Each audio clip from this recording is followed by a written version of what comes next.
If you believe that some stories deserve to be remembered, like and subscribe now. It wasn't the first time a bank had hired a locksmith, and it wouldn't be the last. But this particular locksmith wasn't just any technician.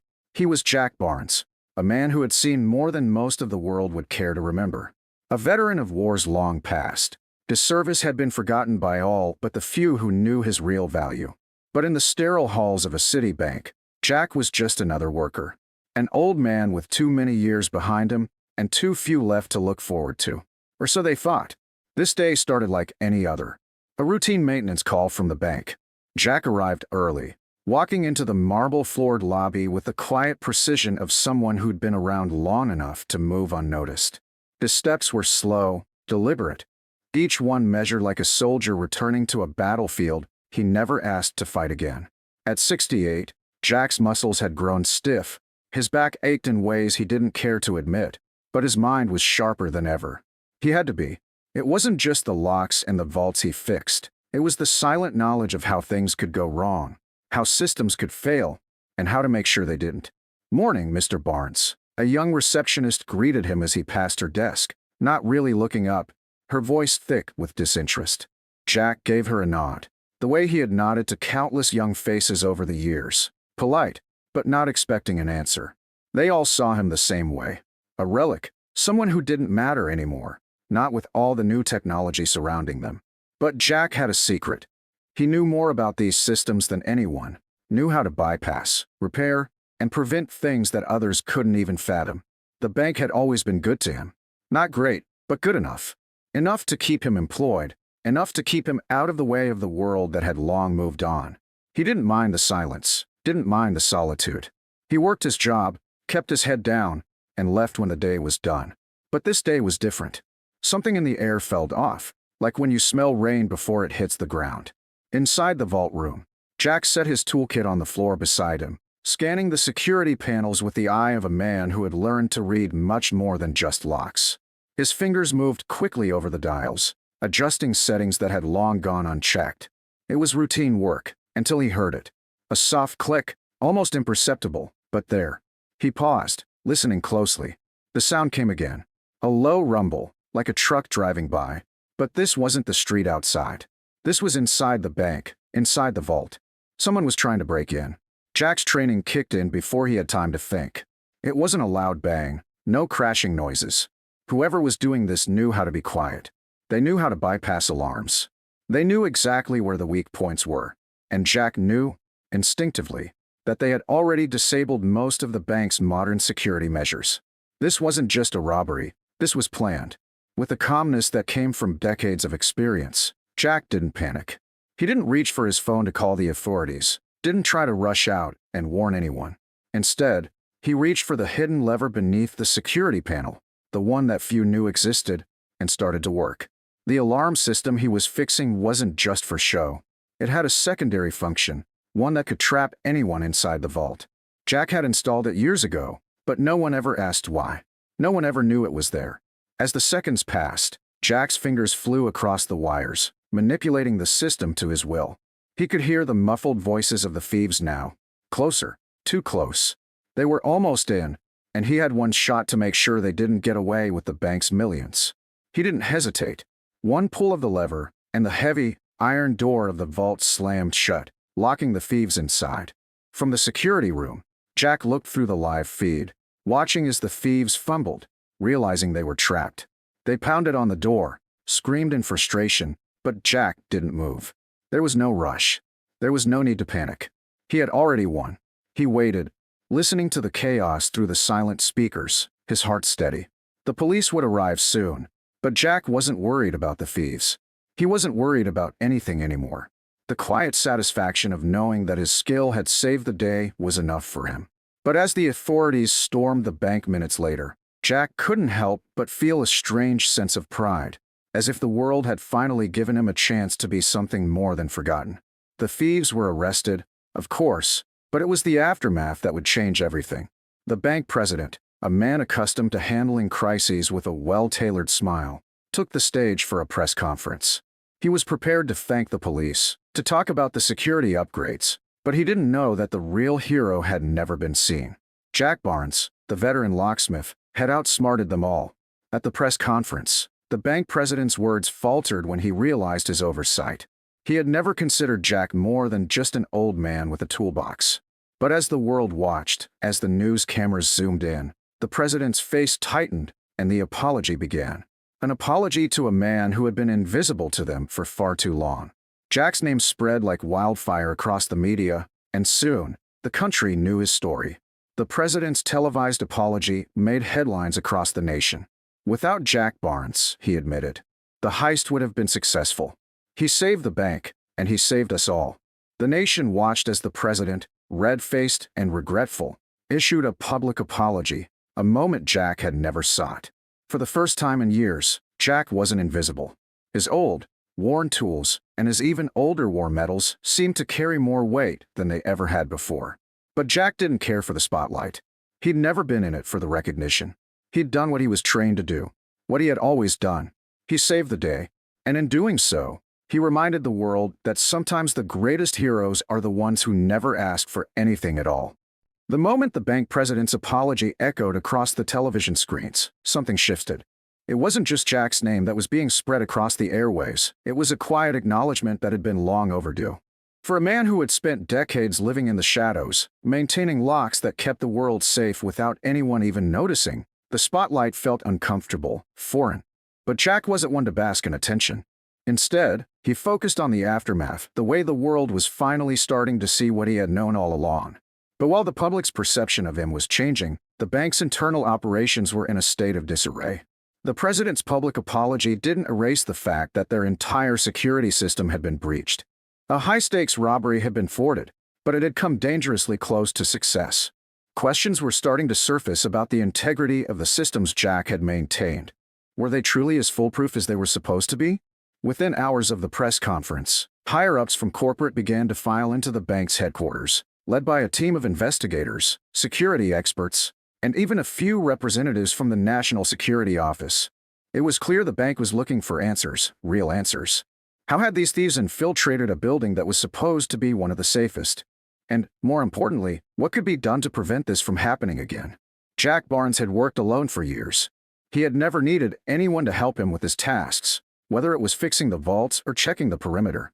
He understood every inch of the system. It was almost second nature to him. But this was different. This wasn't just about fixing locks, it was about securing the reputation of an institution that prided itself on its ability to protect millions of dollars. Jack couldn't help but feel a sense of duty, now that he had saved the day. But how could he prove that this wouldn't happen again?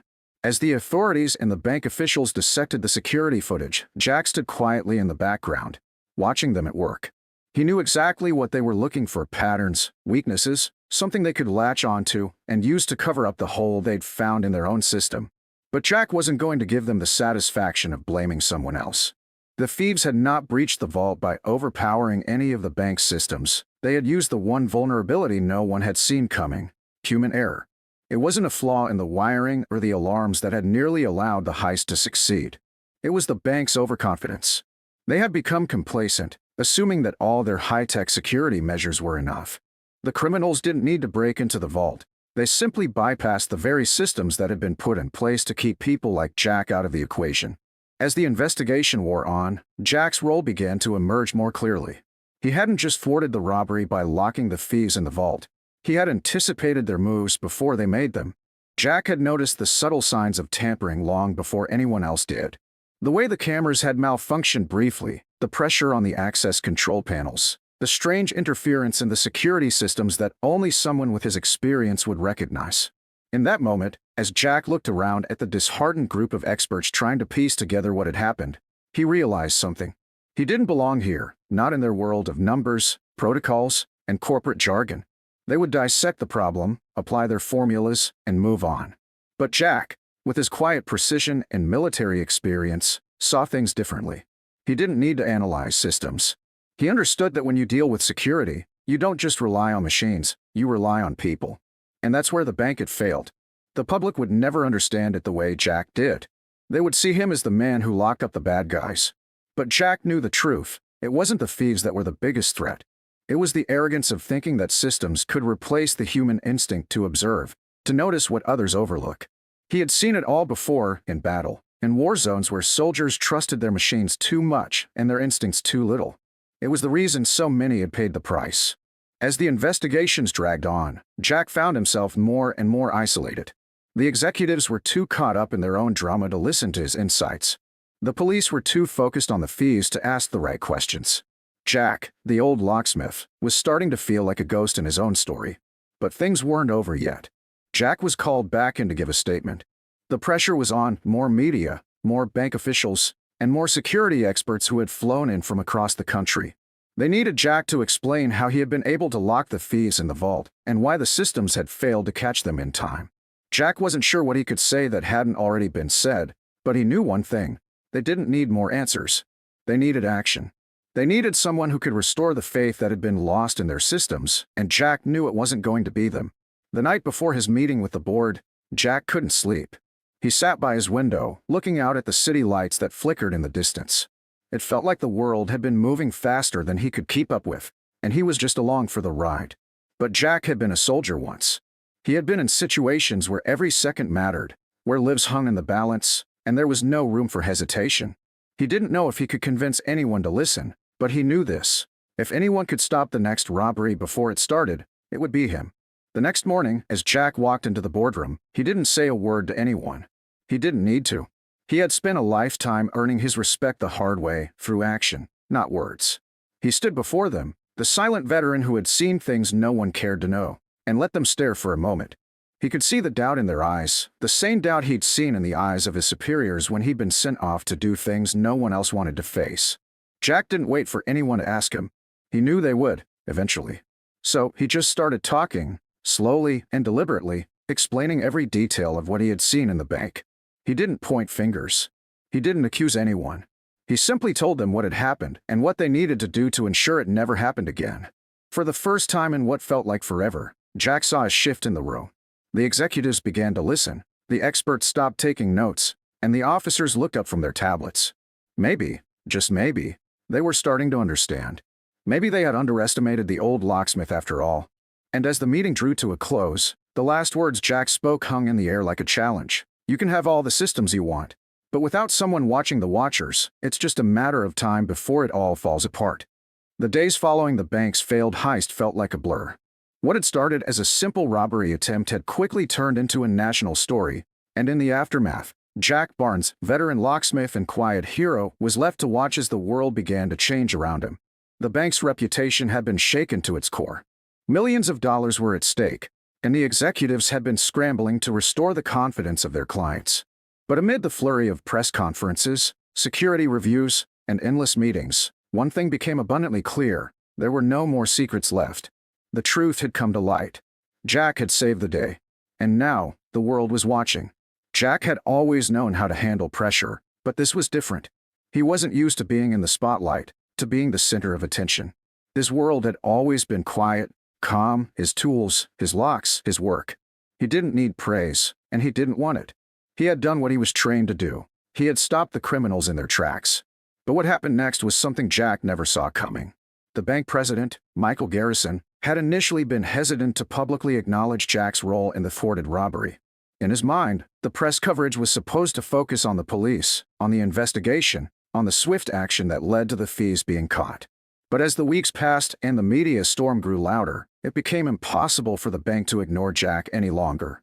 The stories about the veteran locksmith, the way he'd single-handedly trapped the thieves in the vault, began circulating across the nation. Interviews, press releases, and even social media posts all painted Jack as the quiet hero of the day. And Jack, as expected, said nothing. He didn't need the attention. He didn't want it. But the pressure from the board of directors, from the investors, from the clients, all of whom demanded a public show of gratitude, was relentless. Michael Garrison, sitting at the top of it all, had no choice. He had to do something. The time for avoiding the truth had passed. It was time for an apology. The day of the press conference arrived, and Jack was summoned to the bank's headquarters. He had no interest in attending, but the request from the president was enough to make him reconsider. He had known people like Garrison before, men who were used to being in control, used to having all the answers. It was rare for someone like him to admit that they were wrong. But Jack wasn't there for Garrison. He was there for the truth. As Jack walked into the grand meeting room, The atmosphere was tense. Bank executives were scattered around, their faces grim as they waited for the press to arrive. Photographers set up their cameras in the corners, journalists took their seats in neat rows, and an air of anticipation hung in the room. Jack stood at the back, just inside the door, leaning against the wall. His gaze swept across the room, but he didn't make eye contact with anyone. He didn't need to. At the front of the room, the podium stood ready. Michael Garrison walked up to it, his demeanor stiff and rehearsed. Jack could see the unease in his movements. He wasn't used to this. The president had delivered countless speeches, but this wasn't one of those.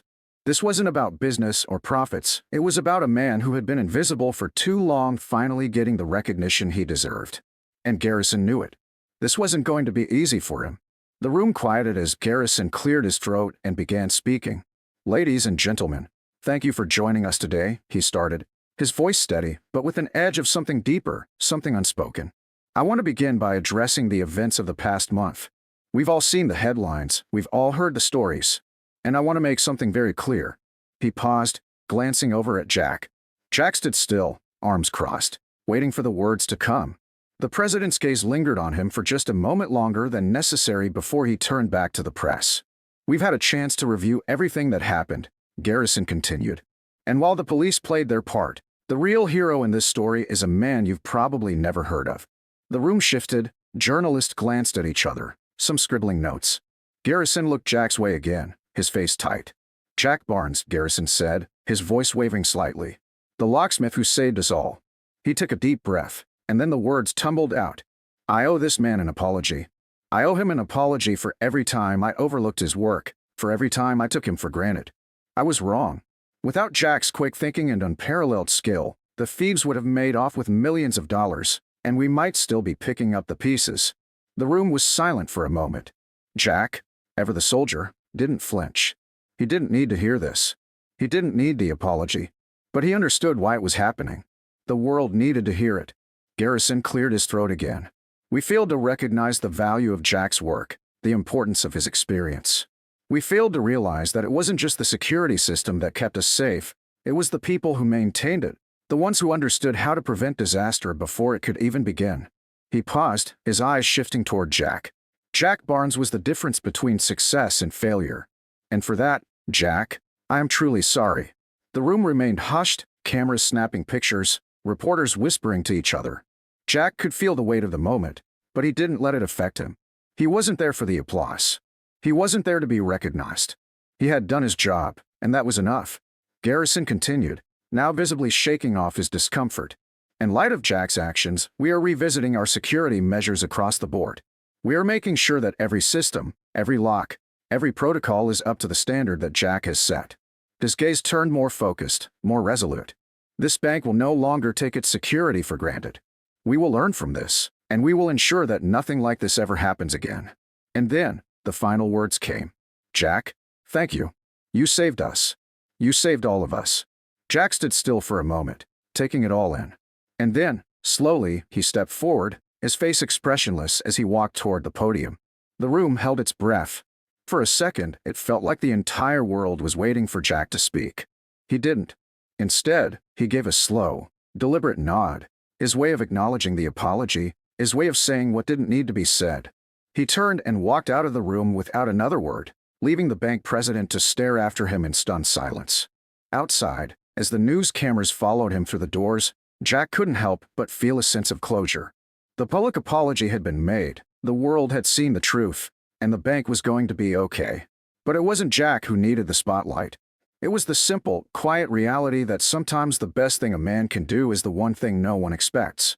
And in this case, Jack Barnes had done exactly what needed to be done. He had saved the day, not for glory, but because it was what he had always done best.